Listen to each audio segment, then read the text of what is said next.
किसी भी ग्रह का परिवर्तन होता है, कोई ग्रह गोचर में अपने स्थान बदलता है तो उसका प्रभाव भी होता है। अलग अलग जगहों पर अलग अलग प्रभाव आता है। वैसे ही अगर वह ग्रह जो बदल रहा है उसकी दृष्टि आपके खुद की राशि या लग्न पे आ जाए तो वह प्रभाव और अधिक बढ़ जाते हैं। बात करेंगे राहु की। राहु परिवर्तन कर रहा है, 18 माह के लिए करेगा ये। और बात करेंगे राशि की तो कर्क राशि की पूर्ण चर्चा होगी और 18 महीनों में कब से कब तक क्या क्या प्रभाव आने हैं, आने की संभावनाएं बनी है, पूर्ण चर्चा होगी। कहीं वीडियो अच्छा लगता है लाइक कीजिएगा, शेयर कीजिएगा, सब्सक्राइब कीजिएगा। कुंडली विश्लेषण के लिए कार्यालय के नंबर दिए हुए हैं, व्हाट्सएप के कार्यालय के हैं वो, तो आप अपना स्लॉट बुक करवा सकते हैं कुंडली विश्लेषण करवाना चाहते हैं तो। अब बात करते हैं कि क्या प्रभाव आने हैं उनकी। उससे पहले कब करेगा और कैसे कैसे। राहु और केतु दो ग्रह, एक ही ग्रह के दो टुकड़े, या इसको कह लो एक ही जीव था उसके दो टुकड़े हुए।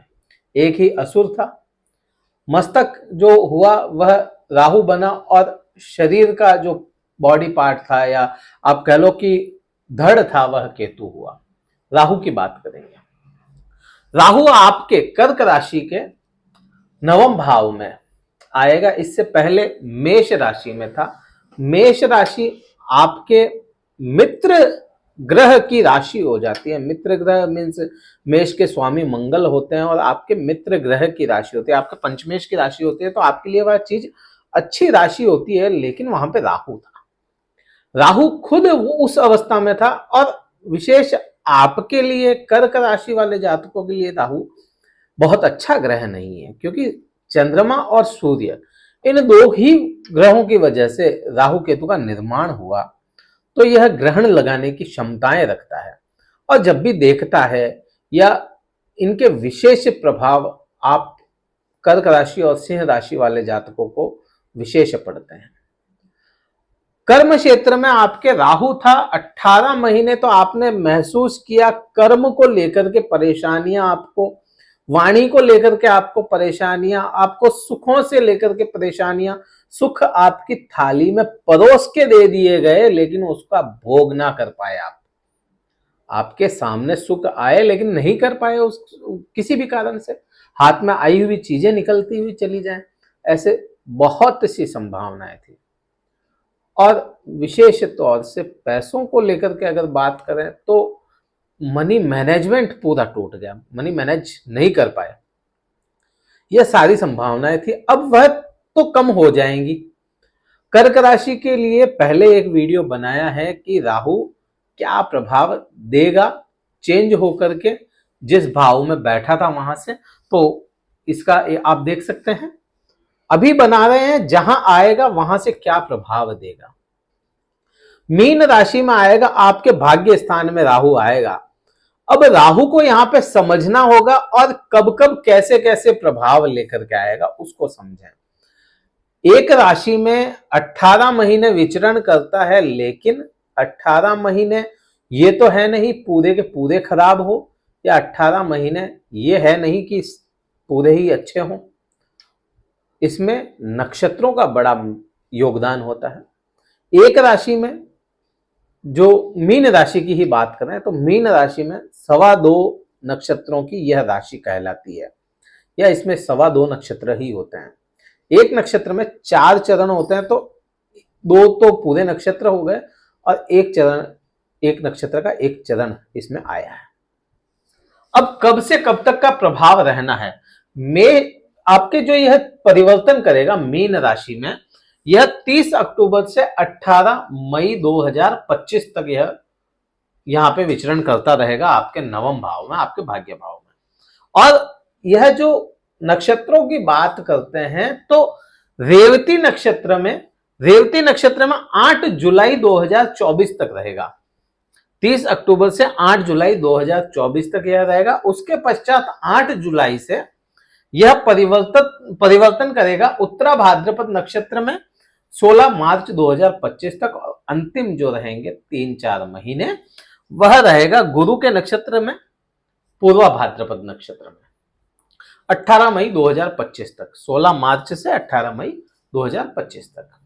यह अब आप पे नक्षत्रों से देखेंगे तब समझ में बहुत अच्छे से आएगा कि कैसे प्रभाव यह लाना है। अब यहां पे संबंध समझेंगे कि राहु क्या करेगा, समझेंगे या देखेंगे। तो यहां आपका राहु जो है नवम भाव में है और गुरु के राशि में है। गुरु की राशि मीन राशि में है। मीन का संबंध या गुरु का संबंध आपका भाग्य से जुड़ता है, मीन्स आपके मित्र राशि में है। तो यहां पे आपको कुछ बेस मिलेगा भाग्य का। भाग्य को तोड़ने की कोशिश राहु कर सकता है यहां पे। अब कैसे, उसको समझो। संबंधों की बात की तो चंद्रमा आपके कर्क राशि के स्वामी, कर्क लग्न के स्वामी चंद्रमा होता है। चंद्रमा की बुध के साथ में बहुत अच्छी मित्रता नहीं होती, बुध के साथ में। अब बुध क्यों? क्योंकि रेवती नक्षत्र के जो स्वामी हैं, रेवती नक्षत्र के स्वामी, राशि के तो बृहस्पति है लेकिन नक्षत्र के स्वामी रेवती नक्षत्र का बुध है। और बुध की चंद्रमा की मित्रता नहीं है आपसी। बुध और राहु की मित्रता बहुत अच्छी है और राहु और चंद्रमा की मित्रता नहीं है। तो यहां दो शत्रु आपस में मिलके आपको परेशान करने का काम करते हैं। कहते हैं कि दुश्मन का दुश्मन दोस्त होता है, वही बात यहां पे लागू होगी।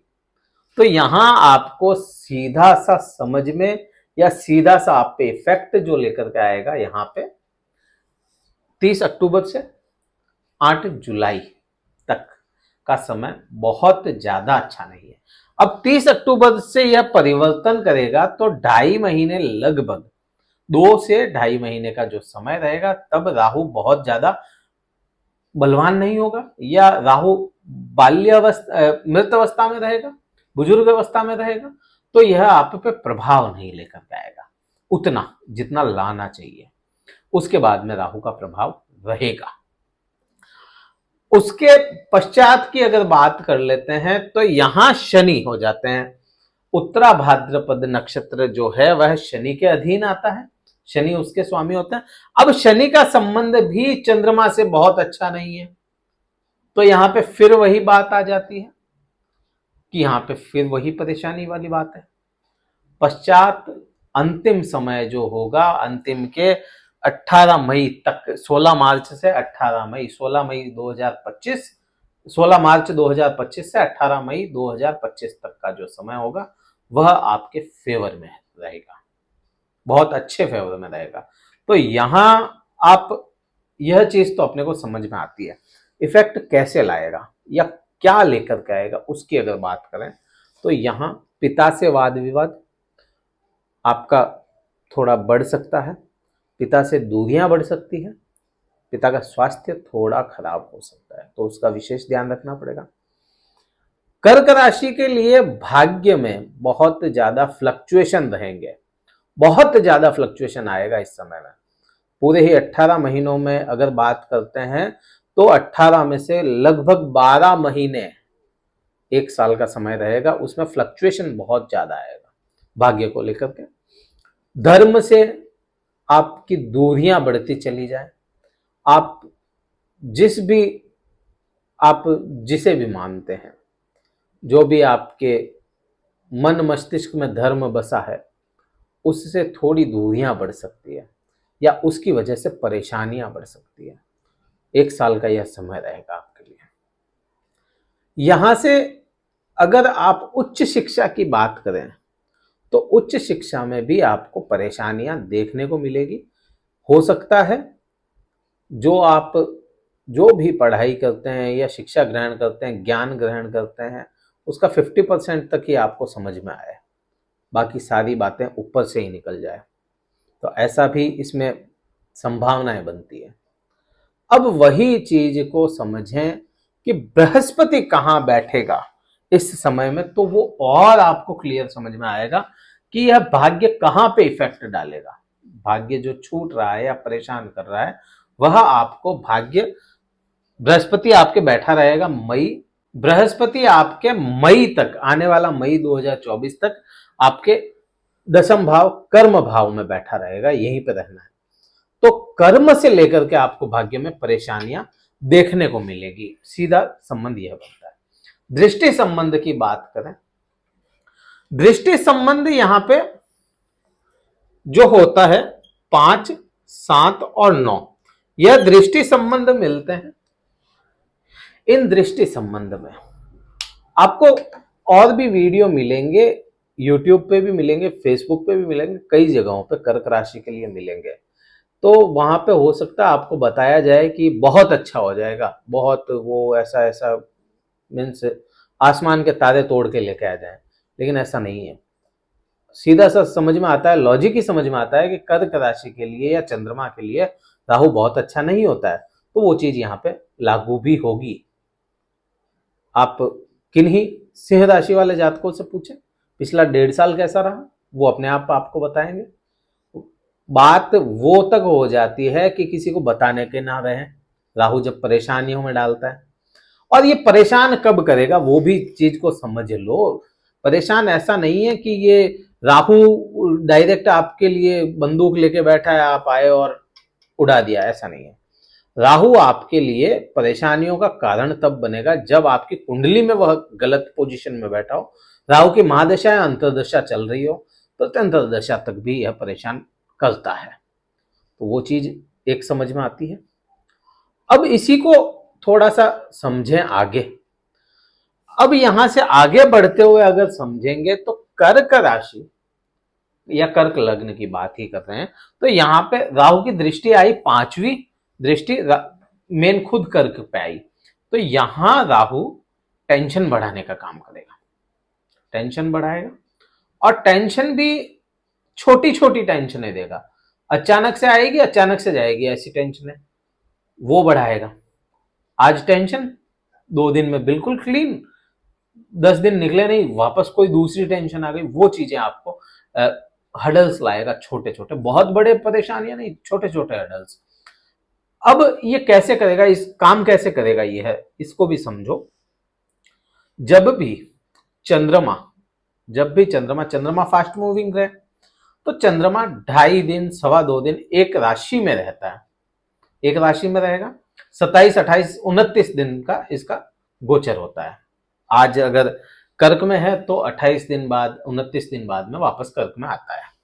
तो इसका यहां से कैसे प्रभाव आना, जब भी चंद्रमा आपका मीन में, कर्क में और कन्या, जहां इसकी दृष्टियां होगी, राहु की दृष्टियां होगी, वहां वृश्चिक, यह 4 जगहों पे जब भी चंद्रमा आएगा महीने में, तब यह परेशानी देगा।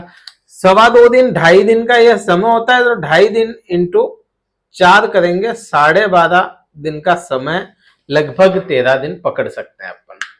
तो मेन एक महीने में 13 दिन आपको परेशान करेगा यह, छोटे छोटे टेंशन। और जब जिस राशि में जाएगा उस रिश्ते से, उस जगह से, वो जो कारक बनती है आपका राशि, वहां से, जैसे कर्क में आया तो आपको खुद से परेशानियां, आपके मन से परेशानियां, यहां कन्या में आया तो आपको यहाँ पे आपके मित्रों से, आपके परिवार से, आपको आपके भाइयों से, बहनों से, आपके रोजमर्रा की इनकम करते हैं वहां से, सोशल लाइफ से। अगर वही आपके वृश्चिक में चला गया तो वृश्चिक में आने के बाद में यहां से वही परेशानियां आपको अपने बच्चे से, संतान से, आपकी प्रेमी प्रेमिका से, आपके पत्नी से, ऐसी परेशानियां लाने का काम करेगा। अब परेशानियां तो यह करेगा, अच्छा क्या करेगा आपके साथ? अच्छा यहां पे आपके पर्सनल खुद के लिए अगर बात करते हैं तो यहां आपके पैसों की भूख बढ़ाएगा, आपको खुद के लिए बहुत ऐसा बढ़ा दे कि आपको बस डेडिकेट हो जाए किसी चीज के लिए, वो चीज बढ़ा देगा, आप में एक जोश बढ़ा देगा, यहाँ पे यह काम आपके लिए अच्छा करेगा। अब वहीं से बात कर रहे हैं 7वीं दृष्टि राहु की, तो 7वीं दृष्टि यहाँ पे आई आपके आपके तीसरे भाव पराक्रम भाव पे, तो यहां पराक्रम में बढ़ोतरी करेगा राहु।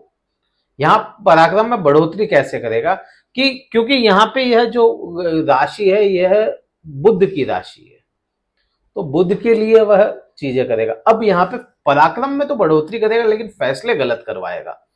यहां पे आप जो डिसीजन लेंगे वो गलत हो जाए, इसलिए इस समय में विशेष है किसी तरह का डिसीजन लेते हैं तो अपने किसी साथ वाले साथी को उस डिसीजन में शामिल रखें, तो वह आपके लिए बहुत अच्छा रहेगा।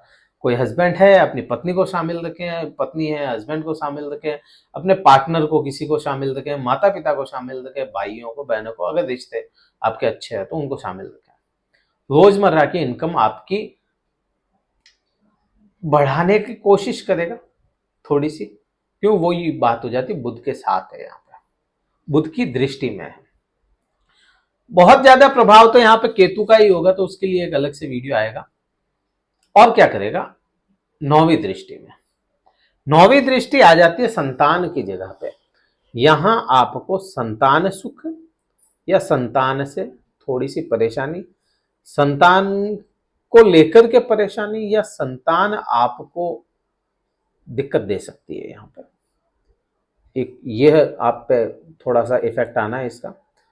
और यहां से प्रेमी है, कोई प्रेमिका है उनकी, तो उनके संबंधों में आपको थोड़ी सी खटास देखने को मिलेगी, या मन बदला बदला, आपका खुद का भी हो सकता है, सामने वाला का भी हो सकता है, बदला बदला महसूस हो।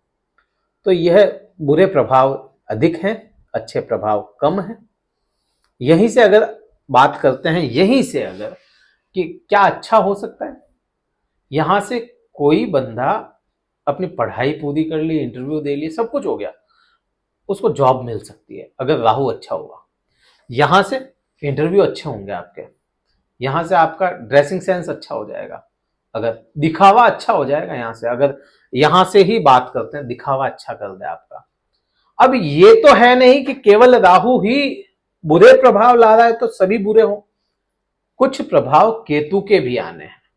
केतु मिला जुला फिर असर निकलेगा इनका कि राहु बुरा कर रहा है, केतु अच्छा कर रहा है या नहीं कर रहा है, केतु कैसा कर रहा है आपके साथ, तो वह चीज पूरा मेल जोल देखना पड़ेगा। केतु के लिए आपको वीडियो का इंतजार करना होगा, बहुत जल्दी आएगा। और बृहस्पति तो अच्छी पोजीशन में है ही, तो वहां से वो काफी कुछ कोशिशें करेगा आपके साथ में कुछ अच्छा करने की। तो यहाँ पे उपाय क्या करना चाहिए आपको इस समय में राहु के लिए?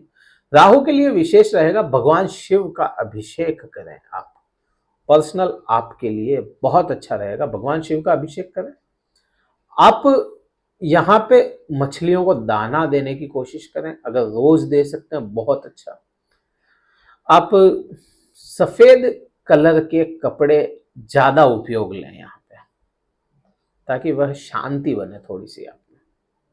इस वीडियो में तो काफी कुछ बारीकी से बात की, यहाँ पे काफी कुछ छोटा भी है, अच्छे असर भी निकलेंगे, उसके लिए भी अलग से और वीडियो लाएंगे, और वीडियोज आते रहेंगे आपके सामने। वीडियो कहीं अच्छा लगा हो ये लाइक शेयर कीजिएगा, सब्सक्राइब कीजिए, क्योंकि इसमें हमने पूरी सच्चाई बताई कि हाँ ये संभावनाएं पूरी पूरी बनी है। चांद से एकदम से उतर के आना पॉसिबल नहीं है, चांद तारे तोड़ के लाना राहु के हाथ में आपके लिए तो पर्सनली, क्योंकि चांद ही आपके राशि का स्वामी होता है। इस वीडियो में इतना ही था। जय हिंद, वंदे मातरम, भारत माता की जय।